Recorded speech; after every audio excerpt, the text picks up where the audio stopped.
ഞാൻ ഇതുവരെ ചെയ്തിരിക്കുന്ന എല്ലാം ഭയങ്കര റിച്ച് ക്യാരക്ടേഴ്സ്.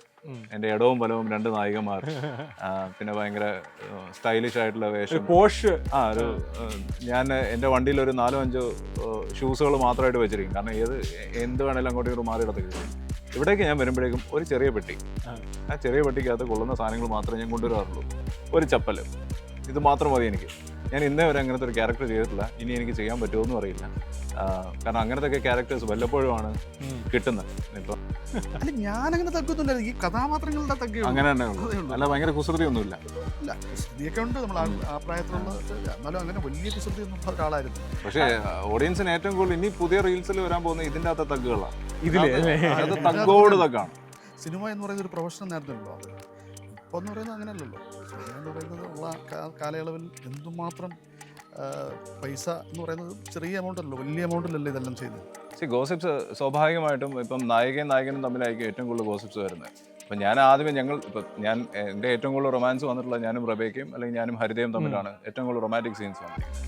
അപ്പം ഞങ്ങൾ തമ്മിൽ അത്രയും നല്ല ബോണ്ടും അത്രയും നല്ല റാപ്പോയും ഉണ്ട്. നമ്മൾ ആദ്യമേ തന്നെ ഇത് പറയും, ഇതായിരിക്കും നമ്മൾ അതിന് കേൾക്കാൻ പോകുന്നത്, അടുത്ത വാർത്ത ഇതായിരിക്കും. അപ്പം നമ്മൾ ഫാമിലിയായിട്ടും, ഇപ്പോൾ എൻ്റെ ഫാമിലി ആണെങ്കിലും എൻ്റെ ഹീറോയിൻസിൻ്റെ ഫാമിലിയായിട്ടൊക്കെ അത്രയും അടുപ്പമുള്ളതുകൊണ്ട് തന്നെ നമ്മളൊരു ചെവി കൂടെ കേൾക്കും, മറ്റേ ചെവി കൂടെ കളയും. ശ്രീനേട്ടൻ പറയുന്ന പോലെ പറയണമെന്നാണ് പറഞ്ഞത്. ഞങ്ങൾ അസ്വസ്ഥരാണ്, ഈ വ്യവസ്ഥയിൽ ഞങ്ങൾക്ക് വിശ്വാസമില്ല. ശ്രീനേട്ടൻ്റെ ബോഡി ലാംഗ്വേജും പുള്ളിയുടെ ഒരു സ്റ്റൈലിലുമാണ് അത് പറയേണ്ടതും. ആ രീതി പറയണമെന്നാണ് എനിക്ക് സത്യം സാർ അത് പറഞ്ഞു. അപ്പോൾ ഞാൻ ആ രീതിയിൽ അത് പറഞ്ഞിരിക്കുന്നത്. അന്ന് ദുൽഖർ ഒരു കുഞ്ഞായിരുന്നു. ഞാനന്ന് ദുൽഖറിനെ എടുത്തിട്ടുണ്ട് ഫോട്ടോ ഒക്കെ എടുത്തിട്ടുണ്ട്. അപ്പോൾ കഴിഞ്ഞ ദിവസം ഞങ്ങൾ അമ്മയുടെ മീറ്റിങ്ങിന് ഒരു ദിവസം ദുൽഖറിനെ കണ്ടപ്പോഴത്തേക്കും വന്നിങ്ങനെ എനിക്ക് ഓർമ്മയുണ്ട് ഏട്ടാ എന്ന് സംസാരിച്ചു. അങ്ങനെ വർഷങ്ങൾ കഴിയുമ്പോഴേ അവരൊക്കെ വളർന്ന് വലിയ പിള്ളേരൊക്കെ ആയി കഴിയുമ്പോൾ നമുക്ക് ആ പഴയ ഓർമ്മകളുണ്ടല്ലോ. അതെ. നമസ്കാരം. നമസ്കാരം. രണ്ടുപേർക്കും നമസ്കാരം. കാറ്റത്തെ കിളിക്കൂട്. ശരിക്കും ആ പേര് ഓൾറെഡി നമ്മൾ ഒരു സിനിമയിൽ ഓൾറെഡി നമ്മൾ കേട്ടിട്ടുണ്ട്. ആ ഒരു പേര് നമ്മൾ ആ പേര് പറയുമ്പോൾ തന്നെ കാറ്റത്തുണ്ടാകുന്ന കിളിക്കൂട് എന്ന് പറയുന്നത് അത്ര സേഫ് അല്ല. അതിങ്ങനെ ആടി ഉലഞ്ഞ് എന്ത് സംഭവിക്കാം. ആ പേര് അങ്ങനെ ഇടാനുണ്ടായ ഒരു കാരണം എന്താ ശരിക്കും നമ്മുടെ സീരിയലിന്? അല്ല, അത് ഇടാനുള്ള കാരണം ഇത് എൻ്റെ നിഗമനമാണ് കേട്ടോ. എൻ്റെ നിഗമനം ഇതാണ്. എനിക്ക് തോന്നിയിട്ടുള്ളത് നമ്മുടെ വീടിൻ്റെ അവസ്ഥ അതാണ്. ഒരു വീട് എങ്ങനെ ആകരുത് എന്നതിനുള്ള ഉദാഹരണമാണ് ഞങ്ങളുടെ ഈ വീട്. പിന്നെ ഇതേപോലെ എപ്പോൾ വേണമെങ്കിലും എന്ത് വേണമെങ്കിലും സംഭവിക്കാം. കാരണം അത്രമാത്രം കണ്ടീഷൻ മോശമാണ് വീടിൻ്റെ. പിന്നെ അതിൻ്റെ കൂടെ വീട്ടിനകത്ത് താമസിക്കുന്നവരുടെയൊക്കെ അവസ്ഥ വളരെ മോശമാണ്. അത് കാണുമ്പോൾ മനസ്സിലാവുമല്ലേ കണ്ടുകൊണ്ടിരിക്കുന്നവർക്ക്? ഉറപ്പായിട്ടും കാരണം എന്ന് വെച്ചാൽ ഒരു ഉത്തരവാദിത്വം ഇല്ലാതെ നടക്കുന്ന ഒരു അച്ഛൻ, മൂത്ത മകൻ മാത്രമാണ് അതിനകത്ത് എന്താണ് ഈ ഇതെല്ലാം തരണം ചെയ്യാൻ വേണ്ടിയിട്ട് ഈ നിതിൻ ചെയ്യുന്ന ക്യാരക്ടർ കുറച്ചെങ്കിലും ഉത്തരവാദിത്വം. മറ്റുള്ള എല്ലാവർക്കും ഉത്തരവാദിത്തങ്ങളൊക്കെ ഉണ്ട്. പക്ഷെ എങ്കിലും അതിന് വേണ്ടിയിട്ട് ഒരുപാട് പ്രയത്നിക്കുന്ന ഒരു മകനാണ് മൂത്താള്. പിന്നെ ഈ അച്ഛൻ്റെ കുറവുകളൊക്കെ മറച്ചു വയ്ക്കുന്ന ആളാണ്. മറ്റുള്ളവരൊക്കെ പ്രതികരിക്കുമ്പോഴും ഈ മകൻ മാത്രം അത് എന്തെങ്കിലും ആവട്ടെ, എന്തൊക്കെയാണെന്ന് പറഞ്ഞാൽ അച്ഛനല്ലേ എന്ന ചിന്തയുള്ള ആളാണ്. ഓക്കെ.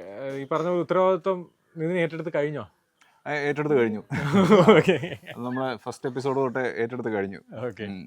ഈ നമ്മൾ സാധാരണ ഒരു സീരിയൽ കൺസെപ്റ്റുകളിൽ ഒരു സ്ഥിരം പാറ്റേൺ വരുന്നുണ്ട്. പക്ഷെ നമ്മുടെ ഇതിനൊരു കുറച്ചൊരു വ്യത്യസ്ത പുതുമയും നമുക്ക് ഫീൽ ചെയ്യുന്നുണ്ട്. കഥയാണെങ്കിലും കഥാപാത്രങ്ങൾ പറഞ്ഞു പോകുന്ന രീതിയാണെങ്കിലും. ഇതിനെ ഇതിലേക്ക് ആകർഷിച്ചൊരു ഘടകം എന്താണ്?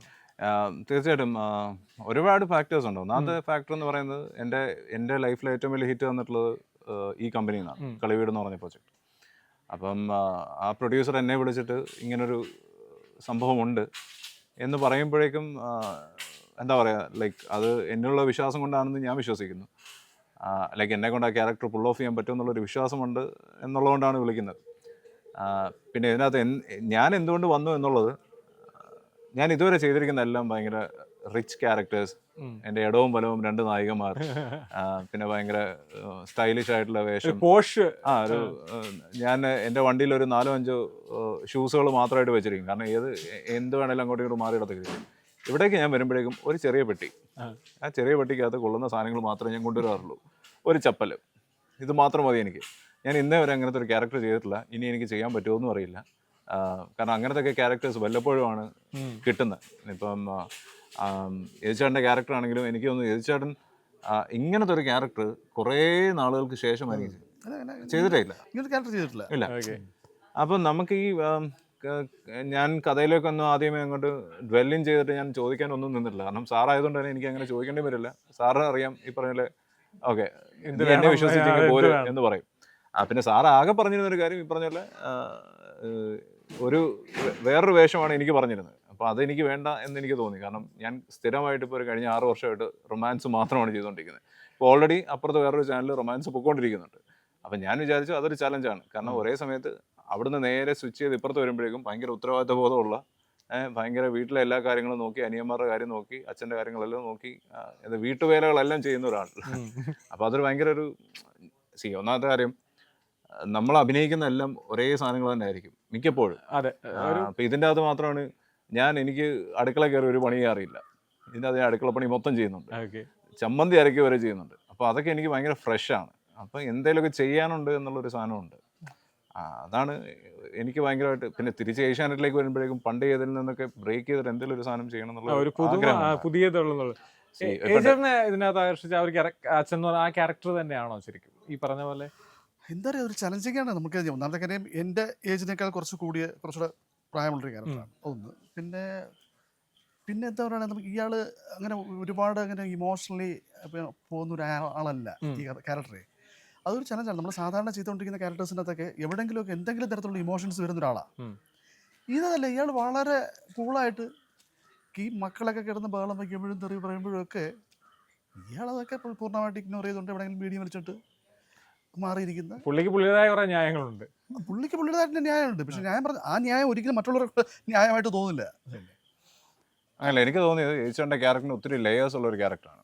ഇപ്പം സേ ഫോർ എക്സാമ്പിൾ, അച്ഛൻ പൊതുവേ എല്ലാ കാര്യങ്ങളും ഡീൽ ചെയ്യുന്ന ഒരു രീതി, അല്ലെങ്കിൽ ഇപ്പം പുറത്ത് പോയിട്ട് നാട്ടുകാരോട് വഴക്കുണ്ടാക്കി നാട്ടുകാർക്ക് ഭയങ്കര ഒരു എന്താ പറയുക വേണ്ടാത്ത ഇങ്ങനത്തെ ഒരു തന്നെയുള്ള അദ്ദേഹം അങ്ങനത്തെ ഒരു മറയുണ്ടാക്കി വെച്ചിരിക്കുകയാണ്.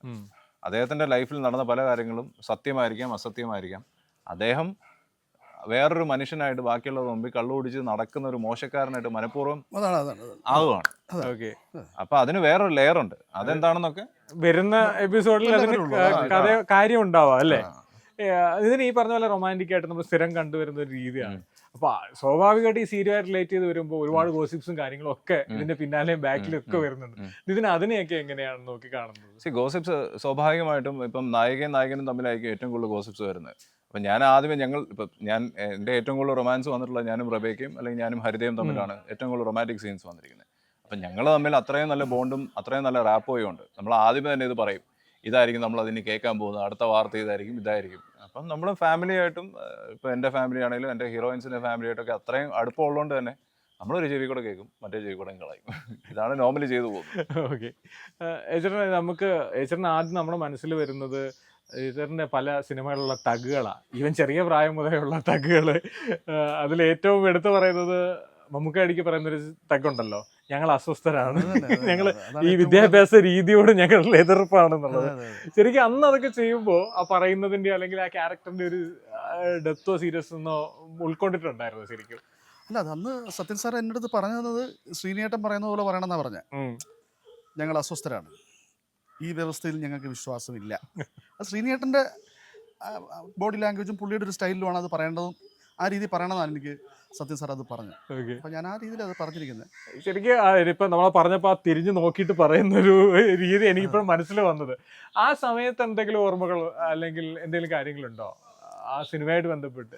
സിനിമയുമായിട്ട് ബന്ധപ്പെട്ട് എന്നൊക്കെ എന്താ പറയുക, അന്ന് എനിക്കറിയാം, അന്ന് ദുൽഖർ വരുന്നു ലൊക്കേഷനിൽ, കുഞ്ഞായിരുന്നു. ഞാനന്ന് ദുൽഖറിനെ എടുത്തോണ്ട് ഫോട്ടോ ഒക്കെ എടുത്തിട്ടുണ്ട്.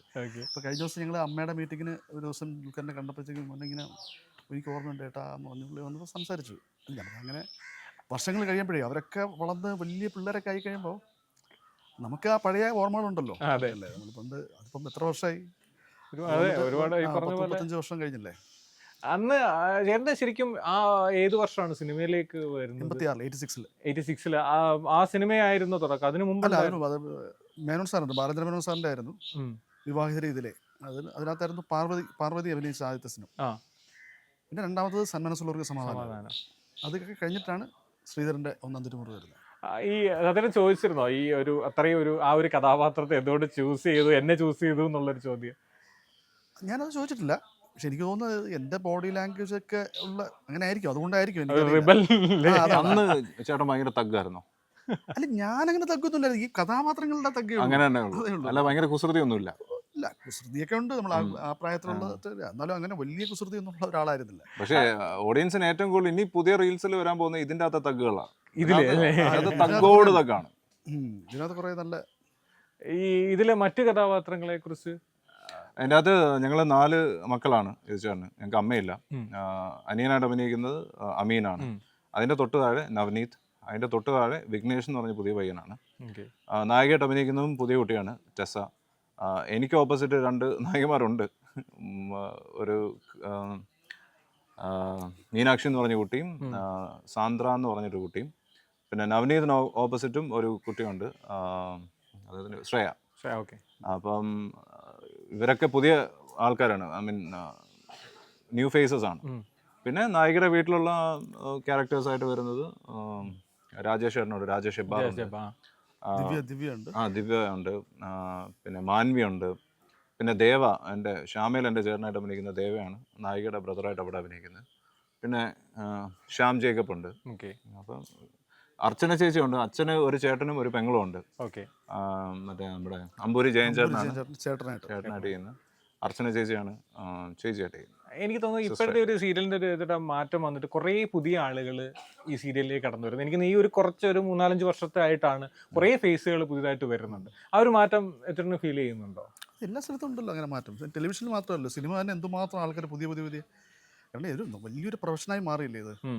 പണ്ടൊക്കെ ഞാൻ സിനിമയിൽ അഭിനയിക്കുന്ന കാലത്തൊക്കെ, ഞാൻ സിനിമയിൽ അതിനു മുമ്പൊക്കെ തന്നെ സിനിമ എന്ന് പറയുന്നത് ഒരു പ്രൊഫഷൻ ആയിരുന്നല്ലോ. അത് ഇപ്പോൾ എന്ന് പറയുന്നത് അങ്ങനെയല്ലല്ലോ. സിനിമ എന്ന് പറയുന്നത് ഉള്ള കാലയളവിൽ എന്തുമാത്രം പൈസ എന്ന് പറയുന്നത് ചെറിയ എമൗണ്ട് അല്ലല്ലോ, വലിയ എമൗണ്ടിലല്ലേ ഇതെല്ലാം ചെയ്യുന്നത്. ഈ സീരിയലിലും ആ ഒരു മാറ്റമല്ലേ? ഇപ്പം പ്രൊഡക്ഷൻ ബേസ് ആണെങ്കിൽ പോലും, മേക്കിങ്ങിലാണെങ്കിലും പിന്നെ സീരിയലിലും മാറ്റമുണ്ട്. കാരണം വെച്ചാൽ ഇതുപോലുള്ള പുതിയ അറ്റംപ്റ്റുകൾ വരുന്നത്. ഇപ്പം ഞാൻ ഇപ്പോൾ ഒരു കാലഘട്ടത്തിൽ എല്ലാവരുടെയും ക്ലോസ് വെച്ചിട്ട് ഭയങ്കര എക്സ്പ്രഷൻസ് ഒക്കെ കൊടുക്കുന്ന ഒരു സാധനമാണ്. ഇപ്പൊ അതൊക്കെ മാറി തുടങ്ങി. കാരണം ഇപ്പൊ ഒരു എന്തായാലും സീരിയലിന്റെ മെയിൻ ഓഡിയൻസ് എന്ന് പറയുന്ന ഒരു 50+ ആയിട്ടുള്ള ആളുകളാണ്. അപ്പോൾ അവരുടെ കൂട്ടത്തിലിരുന്ന് ഒരു കോളേജ് ഗോയിങ് പിള്ളേരും അതെന്ന് വെച്ചാൽ ചെറുമക്കളും ഒക്കെ ഇരുന്ന് കാണാറുണ്ട്. അവരേറ്റവും കൂടുതൽ കാണുന്നത് ഈ പറഞ്ഞ പോലെ മറ്റേ വെബ് സീരീസും സംഭവങ്ങളൊക്കെയാണ്. ഇന്നൊരു ഷോർട്ട് ഫിലിം എടുത്തു കഴിഞ്ഞാൽ പോലും ഭയങ്കര ക്വാളിറ്റിയിലാണ് ചെയ്യുന്നത്. അപ്പോൾ അവരുടെ മൈൻഡിൽ അയ്യേ ഇതെന്താന്നുള്ളൊരു തോന്നുന്നുണ്ട്. പക്ഷേ ഇപ്പം ടെക്നിക്കൽ ടീമിൽ നമ്മുടെ കൂട്ടത്തിലുള്ള ആളുകളെല്ലാം ഒരു സിനിമ ചെയ്യുന്ന പോലെ തന്നെ ചെയ്യണമെന്ന് ആഗ്രഹത്തോടുകൂടി വന്ന് ചെയ്യുന്ന ആൾക്കാരാണ്. പക്ഷേ ആകെയുള്ളൊരു പരിമിതി സമയം എന്ന് പറഞ്ഞൊരു സാധനം നമുക്ക് ഭയങ്കര കുറവാണ്. കാരണം നമുക്ക് പെർ എപ്പിസോഡാണ് ഇത് വരുന്നത്. അപ്പോൾ ഒരു പ്രൊഡ്യൂസറിന് മാക്സിമം നഷ്ടമില്ലാത്ത രീതിയിൽ കൊണ്ടുപോകണമെന്നുണ്ടെങ്കിൽ ഫുട്ടേജ് എന്ന് പറഞ്ഞൊരു സാധനം വലിയ പ്രശ്നമാണ്. വേണം. അതായത് ഇപ്പം ഒരു സിനിമയാണെങ്കിൽ ചിലപ്പോൾ ഒരു ദിവസം 1-2 സീൻ, ചിലപ്പോൾ ഒരു സീനൊക്കെ ആയിരിക്കും. ഇവിടെ നമ്മൾ 13-14 സീനൊക്കെ ഒരു ദിവസം രാവിലെ തൊട്ട് വൈകിട്ട് വരെ നിന്ന് പിന്നെ അടിക്കുന്നുണ്ട്. അതിനകത്ത് എല്ലാ ഇമോഷൻസും പോകും. ദേഷ്യവും സങ്കടവും റൊമാൻസും എല്ലാം പോകും. ഈ ഏച്ചോട്ടായി പറഞ്ഞ പോലെ അന്ന് മുതൽ തുടങ്ങി ഇന്ന് വരെ എത്തി നിൽക്കുമ്പോൾ കൂടുതൽ സമയം ചെലവഴിച്ചത് ലൊക്കേഷനുകളിലായിരിക്കും. ഇതിൻ്റെ ഒരു ചുറ്റുപാടും പരിസരവും ഒക്കെ ആയിരിക്കും. ഇപ്പൊ തിരിഞ്ഞു നോക്കുമ്പോൾ എന്ത് തോന്നുന്നു ശരിക്കും? എനിക്ക് ഭയങ്കര, ഞാനിപ്പോഴും അതിൻ്റെ എക്സൈറ്റ്മെൻറ്റ് ഇപ്പോഴും മാറിയിട്ടില്ലല്ലോ. നമുക്കിങ്ങനെ നമ്മുടെ ഓരോ ദിവസവും നമ്മൾ വന്ന് അഭിനയിക്കാൻ നിൽക്കുന്ന സമയത്തുണ്ടാകുന്ന ഒരു ഫീലുണ്ടല്ലോ, ആ സ്പാർക്ക് നമുക്ക് പോയി കഴിഞ്ഞാൽ പിന്നെ നമ്മളില്ല. ആ എക്സൈറ്റ്മെൻറ്റ് നഷ്ടപ്പെട്ടാൽ പിന്നെ അത് പോയി. നമ്മൾ ഓരോ ഡിഫറെൻ്റ് ആയിട്ടുള്ള ഓരോ ക്യാരക്ടേഴ്സും നമ്മൾ ചെയ്യാൻ വേണ്ടിയിട്ട് ഒരു ദിവസം രാവിലെ ലൊക്കേഷൻ വരുമ്പോൾ ഒരു നല്ല സീൻ കിട്ടി, ആ സീൻ അഭിനയിക്കുന്ന സമയത്ത് കിട്ടുന്നൊരു എനർജി, ഒരു ത്രില്ല് ഭയങ്കര അല്ലേ. ഈ നിതിൻ ഈ പറഞ്ഞ പോലെ ഈ നിതിൻ്റെ കുറേ കണ്ടന്റ് ഡിജിറ്റലി കുറേ വൈറലായിട്ടുണ്ടായിരുന്നു. പഴയ ഹരിതയോടാണെങ്കിലും അവരോടുള്ള സീനുകളാണെങ്കിലും എല്ലാം.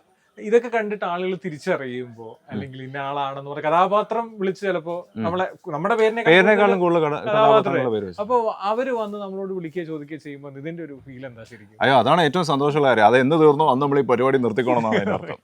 കാരണം നമ്മളൊരു ഇപ്പം ഒരു 100 പേരുള്ള ഒരു കൂട്ടത്തിൽ ഒരാളെങ്കിലും തിരിച്ചറിഞ്ഞിട്ടില്ലെങ്കിൽ നമ്മൾ ഈ പരിപാടി നിർത്തിക്കോ എന്നാണ് അതിൻ്റെ അർത്ഥം, അല്ലേ?